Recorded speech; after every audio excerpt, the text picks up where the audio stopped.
Hi, friends. Today we're going to be reading Bears Make the Best Writing Buddies. During writing time, Adelaide noticed Theo staring at his blank paper. He tapped his pencil, he fanned the pages, then he pushed the notebook away with a giant sigh. Don't give up. I know what you need. Adelaide wrote him a note and passed it along. Relaxing in the quiet corner, lost in a story, come, she coaxed. There's someone who needs our help. Adelaide, what are you up to? Miss Fitzp asked. Giving a friend a hand, said Adelaide.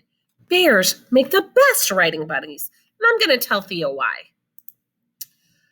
They know you never run away from a blank page. They encourage you to stay in your chair and write the story only you can tell. If you follow your ideas, burrow and hibernate, bears take you fishing and foraging for new ones. Before you know it, your beehive is buzzing and bursting with topics.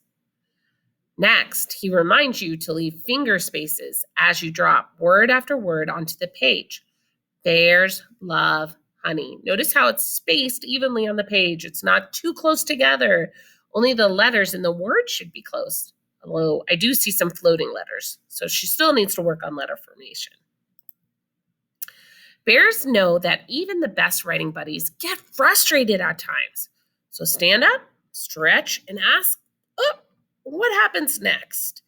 And when you do, Bear delivers a high five and roars.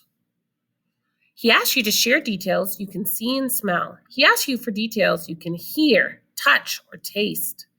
Those descriptive details make your writing easier for your reader to have a picture in their mind. See how she has pictures in her mind? You should be able to describe that picture in your mind with details. There's nothing you can't say when it comes from your heart because your voice is your voice. No two are the same. Whether your story is set in a village or a hot air balloon, don't leave your main character hanging with nothing to do. That would be boring. The sky's the limit. The possibilities are endless. Keep stacking the action. Reach for the treetops. And when your story can't go any further, claw and climb to the perfect ending. Once there was a hot air balloon. Bears love a good cliffhanger, but they know when it's time to wrap up. A first draft is just the start of good writing. The real magic begins when you rebuild, reimagine, and rework. That is why bears make the very best writing buddies, Adelaide finished. Theo snatched his pencil and opened his notebook, and bears are very big, and they like to eat honey. Look, he's already writing.